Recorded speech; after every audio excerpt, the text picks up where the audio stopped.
Well, hello. You might think I'm nuts, but I just scored 2 more composting bins.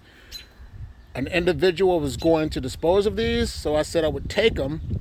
They're 255-gallon drums.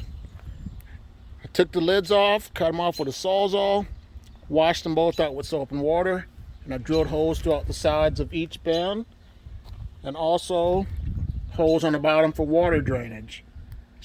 And now I have 2 more composting bins, which I can compost more food scraps, leaves, browns, or anything like that. But I got to stop. I got to get an intervention because I'm going crazy. I love to compost, and for one man it could be junk. For another man it's another man's treasure.